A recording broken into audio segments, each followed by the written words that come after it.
Hey everyone, welcome to Locked On Lakers for Monday. Brian Kamenetsky, Andy Kamenetsky. The Luka Doncic for Anthony Davis trade is official. What's it going to look like when Luka finally suits up? That's next.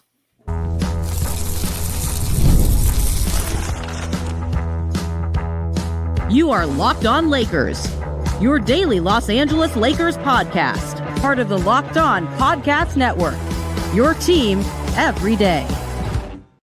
Thanks to everybody for making Locked On Lakers first listen of every day, Monday through Friday, sometimes on weekends. Blockbuster deals happen, stuff like that. This is always free. It is never behind a paywall. It is thanks for everybody for making Locked On Lakers first listen of every day, Monday through Friday. No matter how or where you get your podcasts, this one's always going to be free, never behind a paywall. Locked On Lakers on YouTube is where over 28,000. Thank you to all of you who have joined, particularly our new friends from who are Mavericks watchers and specifically Luka watchers. Welcome to Locked On Lakers. We are excited to have you, but pushed our subscriber count over 28,000 in a day. So I'm assuming, we're talking to you guys. So Zdravo, Slovenia, Zdravo. Yeah, so we will work on our language skills, our pronunciation. Please keep us honest, but it's cool to have everybody here, and we're excited to start a brand new chapter of Lakers basketball built around a very different set of stars than the one the Lakers just had. So before we get too deep into it today, I want to let people know that today's episode is brought to you by Game Time. Download the Game Time app, create an account, use the code LOCKEDONNBA for $20 off your first purchase.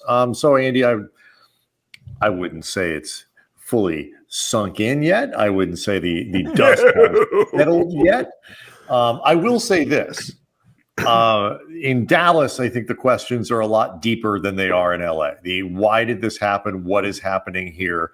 In LA, it's pretty simple. It is the Lakers had a chance to acquire their next generational superstar. They could do it at a, quite frankly, no disrespect to Anthony Davis, Max Christie, and whoever they drafted, with that pick, a reasonable cost to do so. And the Lakers took that opportunity. And that's pretty much it. It's either you believe that Luka Doncic is worth building around or you don't. I don't see how the Lakers personally say no to this deal, particularly given what they had to give up in order to get Luka.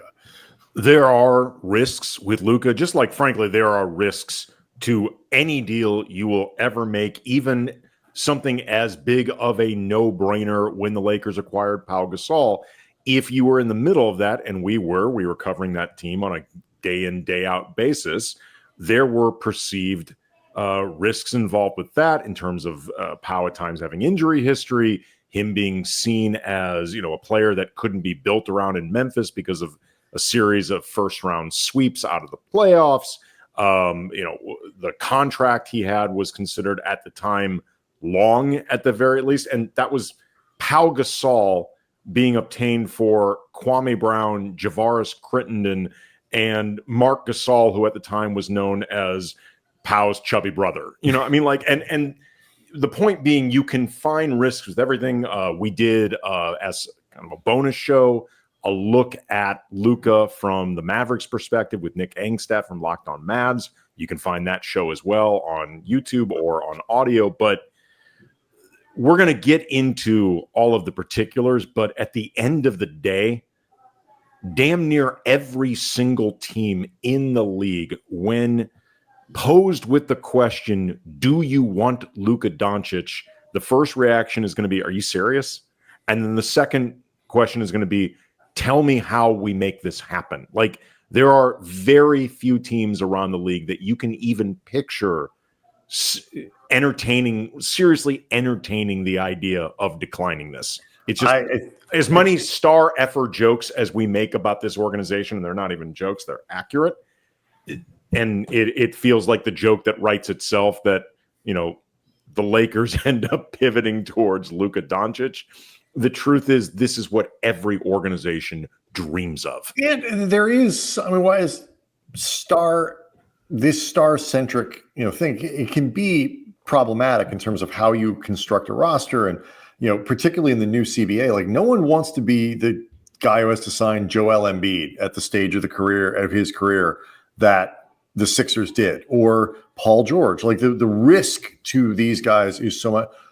Luka's 25, and sometimes like you rebuild and draft and all these things with your fingers crossed and like praying that you luck into the year where a guy like Doncic or Shea or, he was a second rounder, obviously, but Jokic or some kind of talent like that is available to you when you can take them. And teams get lost in the wilderness for years because they can get good players, not great players, because they can get, they miss on the one pick they got, for whatever, guys get hurt, whatever it might be.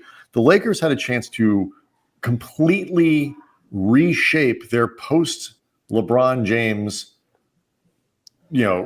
character, what they look like, and they had to take it. And oh, by the way, it's not like they dismantled the team in the process. They created some holes. They also acquired Luka Doncic. So it's not like they just tore it down. And so I think Jokic, Wemby, Shea, I think those are the three guys you could look at and say, if we offered you Luka around the league, you get a hard no. I think Milwaukee would at least, look around the room and be like, they're offering us Luka for Giannis. Like, if you're Milwaukee, here's why you say yes, because you're really concerned Giannis is going to leave anyway. You've been petrified of it for like the last 5 or so years. Whatever the reasoning is. Like, but I'm not sure. I'm just saying, I wouldn't put I don't Giannis know if Sure. I don't know. I just don't know if they'd be confident Luka would stay either, but you have that conversation. So there are like 3 hard no's around the league. This to me is one of these things where the risk is understandable. Nick, when we talked to him, laid it out. Like, yes, Luka, the fitness thing is a question. The conditioning is a question. Over the long term, it is going to need to get better. He complains about the refs too much. In that sense, he'll fit right in with the Lakers. I mean, I'm going to say something that is going to, the shot selection sometimes can be frustrating with Luka. And okay, I'm going to say something that's going to annoy Lakers fans potentially. A lot of these criticisms sound like exactly the stuff we talked about with Kobe. Mm-hmm. And I am not calling Luka Kobe. I am not. But the shot selection. So it's clear we're saying Kobe was better. Yes. Just so it is 100% clear. Luka on the level of Kobe. That's why we're not saying it. Just so nobody misunderstands it. Kobe was better. And Luka fans who are joining us for the first time, please understand this is where we were. The last thing I'll say about this, and we'll get to like sort of how this fits and what's next, is our friend Max Kellerman, we used to work with at 710 ESPN, would say something, one of the smartest things I think I've heard guys in our business say, which is it would always be, I'm paraphrasing, like it would be great if, the greatest players were even greater. If Kobe was even more, special than he was, or Luka was even more special than he was.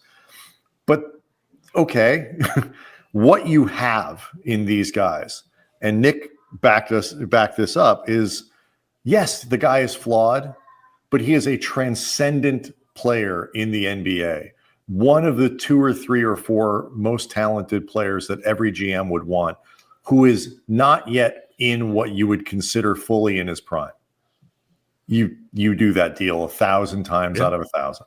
Yeah, absolutely. All right. So what does it mean though for the team currently and down the road, specifically for Luka and LeBron James, the new star pairing for the Lakers? It's exciting, but there could be some bumps in the road. Get to it next. Locked On Lakers is brought to you by Game Time. I love attending live events, whether you're talking about sports or music or comedy shows, theater. One of my best memories of 2024 was going to Hamilton on Broadway last spring with my wife and daughter. It was an incredible show, and my daughter got to meet basically the entire cast afterwards, took a bunch of selfies with everyone. They were all really, really nice. It made what was already a terrific trip. And Game Time has made it easier to get tickets for events like Hamilton with features like Game Time Picks. And it filters out all of the fluff and confusing language and just shows you incredible deals on great seats, which is all you want anyway. And with the app's all-in pricing, you see the total cost up front, so there's no surprise fees at the checkout. They offer features like panoramic seat viewing, so you know just exactly what everything is going to look like before you arrive. Take the guesswork out of buying tickets with Game Time. Download the Game Time app, create an account, use the code LOCKEDONNBA for $20 off your first purchase. Terms apply. Again, create an account and redeem the code LOCKEDONNBA for $20 off. Download Game Time today. What time is it? Game time.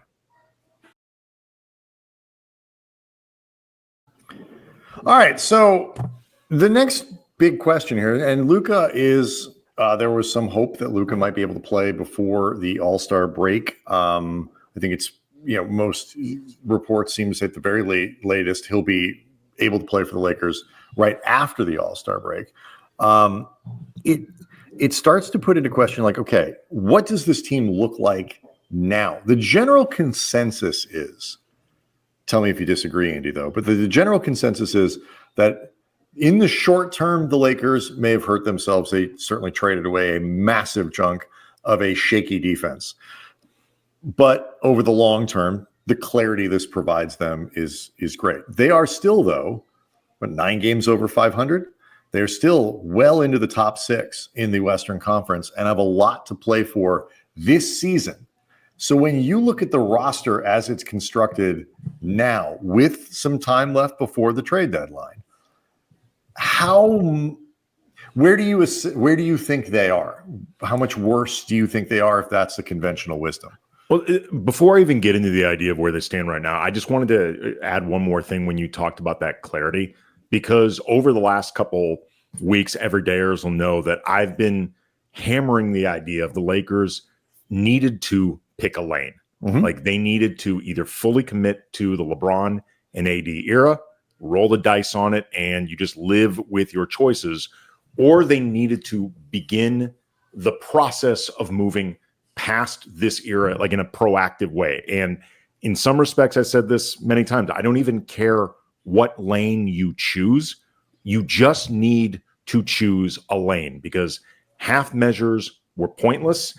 And like the rest of the world, I did not see this path, this lane being chosen, this particular one, but it was a lane. And they are starting the process. Pretty good one.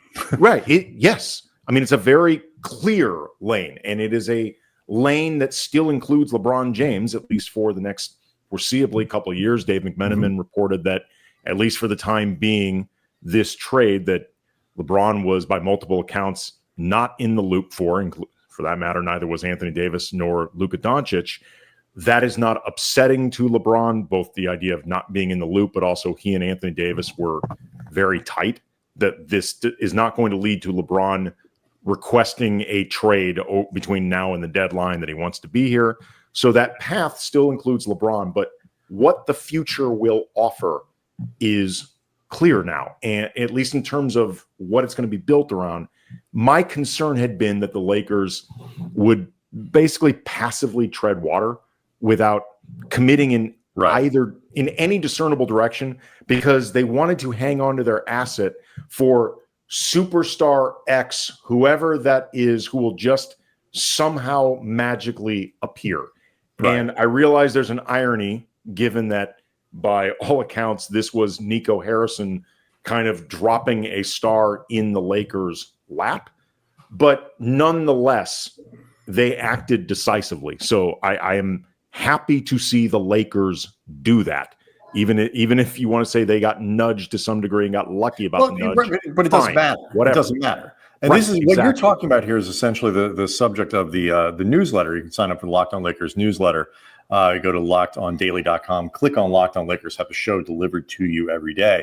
But the basic idea here now is every roster decision that they make is made with the idea of, what does this do for our Luka-centric future? Yes. Now, while LeBron, like, you still want to maximize the pairing of LeBron and Luka, because that's what you've got, and you want to, like, it's potentially quite good. But long-term choices are going to be made with the idea of, how does this impact what we're going to try to build around Luka, not how does it impact what we're going to try to build around LeBron. And, when they were doing this before, 2 days ago, the question was, okay, well, how is this going to be good for a post-LeBron future built around Anthony Davis?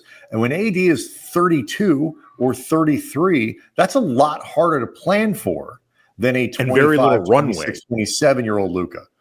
Right. And it's very little runway. Like, one of the things that led me to keep saying, like, you have to pick a lane now. It's because the more you kind of passively do the easy thing, before you know it, it's not even about the idea of did you maximize your time with LeBron. It's Anthony Davis's prime is going to be done. And yep. I mean, I'm not going to say that a championship is nothing to show for it, because it clearly is. Championships are hard to win, but you won't be able to look in the mirror and say, did we really do the most that we can with these guys?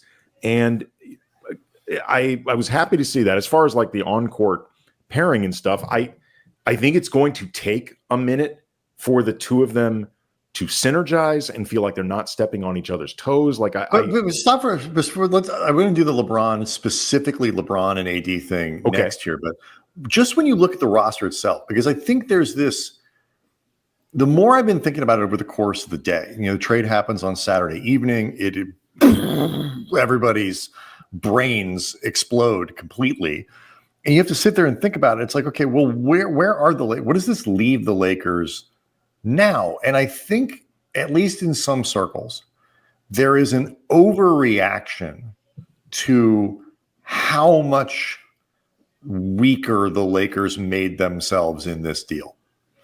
I think they are overall in the aggregate weaker, both because it's a lot to drop Luka Doncic into your team. They may make more moves between now and the end of the deadline.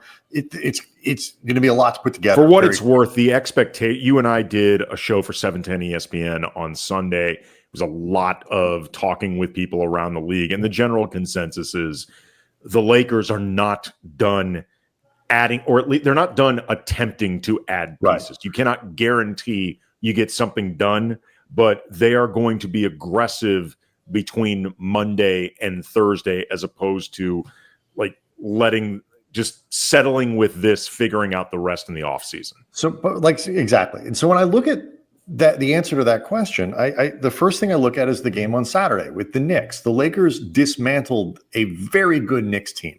They played I don't think it was the Knicks' best day. I get that. But the Lakers played very well. Yes, they did. And the difference between... We did a show all about it that nobody will ever see, because nobody would have cared. The gist of it, Lakers played really well. Yeah, we were really excited. That, the game before that, they annihilated a terrible Wizards team by like 60 or whatever it was.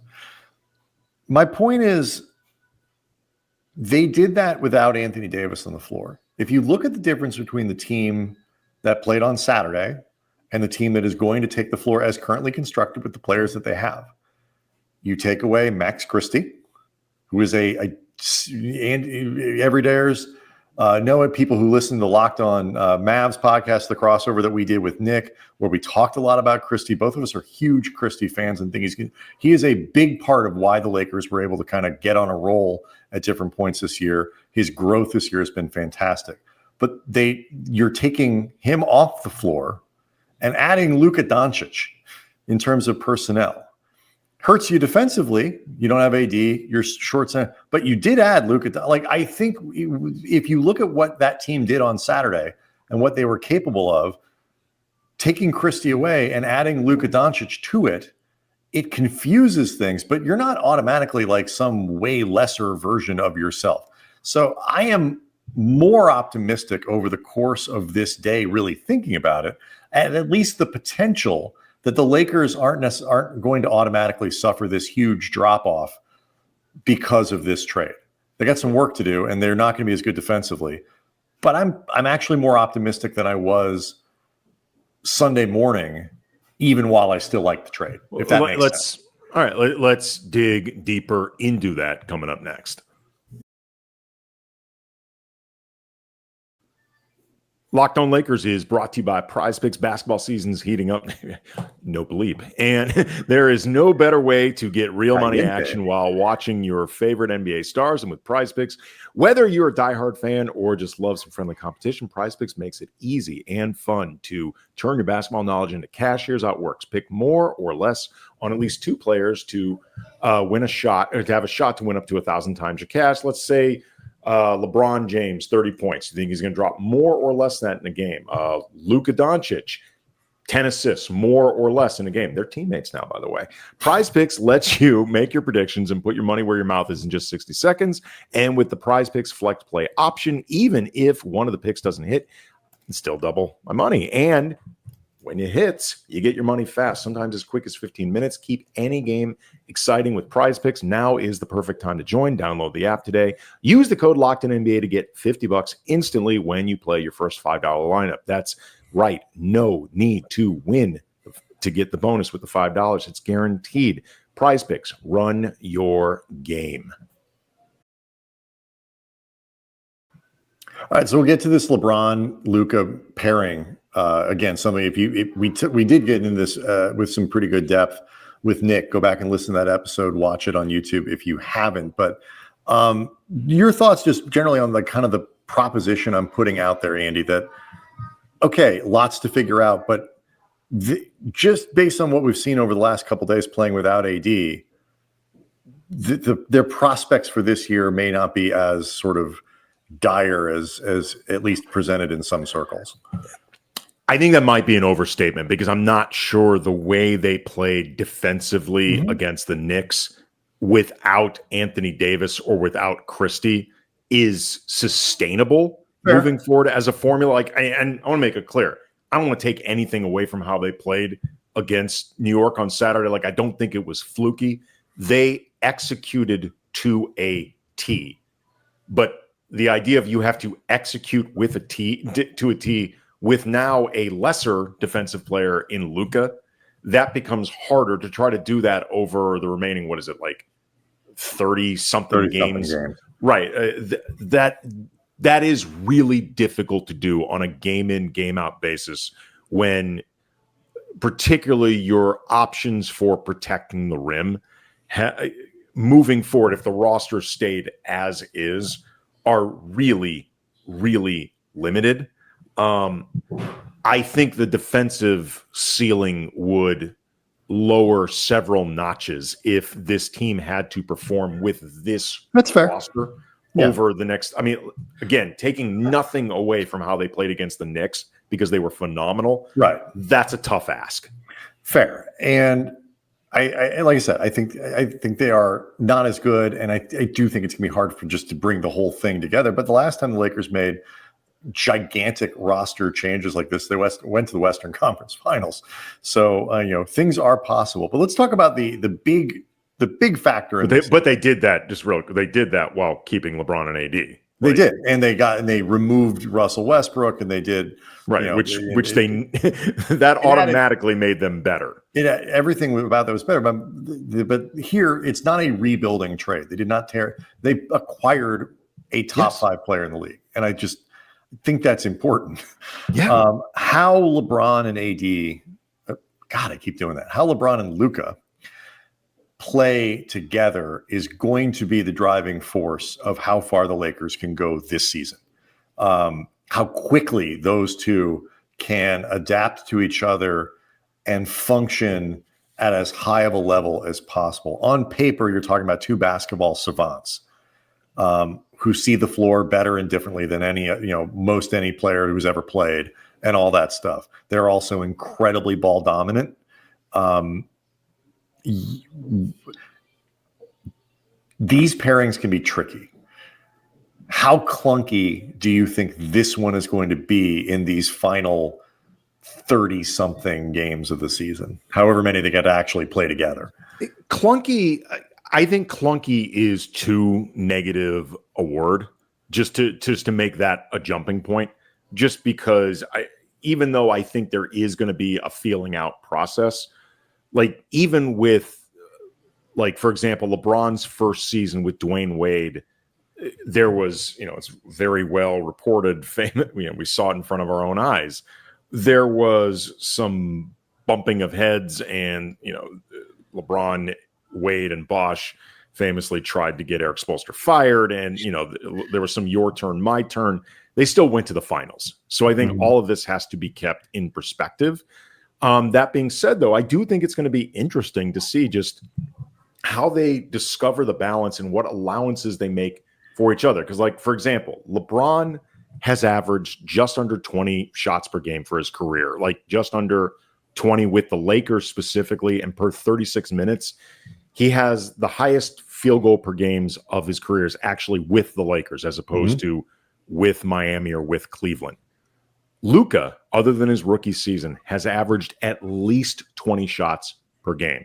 LeBron's other teammates, Dwayne Wade, Kyrie, Anthony Davis, they never took really on average, much less on a regular basis, the amount of shots Luka does per game, or frankly, the amount of shots LeBron takes per game. As much as we always talk every year with the Lakers, LeBron's getting older. You want to try to spread some of that around. And inevitably, LeBron ends up taking a lot of shots. It's just the way it works. He's LeBron. He's really damn good. Assists per game. Luka, other than his rookie season, has never averaged fewer than 7.8 per game. Most seasons, 8 or 9. LeBron is averaging 9 this season. His highest average assists per game for any team is with the Lakers at about 8. So you're talking about two guys who typically do the most of those two things in generating offense, period, no matter who they are teamed up with. I mean, frankly, they've both been teamed up with Kyrie Irving, and it's been the same both times. Doesn't mean it can't work. I want to make that clear. I'm not listing why this is destined to fail. I'm explaining why, even when you're talking about two incredibly savant level offensive guys, two incredibly gifted players who, as much as they're heliocentric, you don't rack up the playmaking accolades they have without being willing to give up the ball. I mean, LeBron honestly enjoys assists more than he enjoys scoring. And I don't even think it's close. This is going to be an interesting dance to choreograph. And I'm really curious to see how you go about doing it.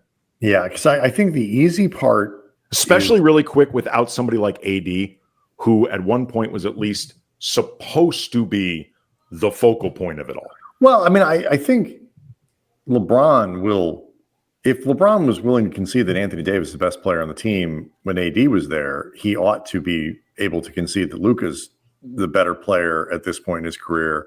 Maybe not in every way, but like Luka is the more dominant force than LeBron is. To me, the easy part of the pairing is seeding the shots. Like, I don't think that's actually something that's going to bother LeBron too much, at least in the regular season. It might change a little bit in the playoffs when LeBron gets a little more aggressive or things like that, or the type of shots that he gets and whatever. But only one guy can hand out assists at a time. Like, it's the control of the flow of a game that I think even, LeBron loves the assists. Sometimes the controlling that leads to 30 points or whatever. Sometimes it's 16 assists or just, I think that's the part that LeBron loves the most. And giving some of that up is, I think, going to be the difficult part. And Luka is going to need to do a little bit of that as well. Initially, I wonder if you get one of these situations where they're both almost a little deferential to each other, because LeBron, by all accounts and reports, has tremendous respect for Luka, and Luka has, in a lot of ways, patterned what he does after LeBron. But over the long term, like that, I agree with you. It's that control aspect that's going to be the tough one to figure out. That's really what it is. Like, these guys, it's not even a matter of glory, even though, I mean, like all superstars in any, well, I was going to say all superstars in any sport, they want a certain amount of glory because they've earned it. They want a certain amount of credit because they've earned it, particularly in the NBA with rings culture, which is absolutely stupid. But this is the world that dictates how we talk about all of this stuff. And, I said many times, for a lot of people, Kobe had to win his 4th championship to win his 1st. Mhm. And it was absolutely stupid. And you and I used to stress that all the time in the moment. But Kobe had to show a lot of people, he had to validate himself by winning a championship without Shaq, as if he was some type of free rider for the first 3.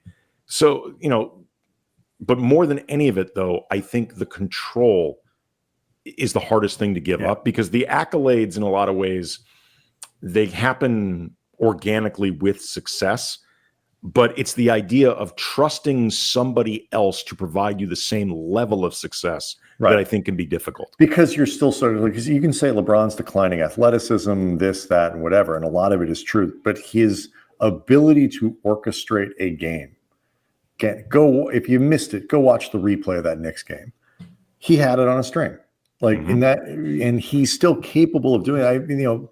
What makes this potentially beautiful, other than the idea of LeBron James and Luka Doncic running pick and rolls together, who's the roller, who's the the ball handler, it doesn't matter. That's terrifying. You add wrinkles with Austin Reeves in there with those. So when those 3 guys are on the floor, there's as long as people are willing to share and defer and participate in the less glamorous stuff.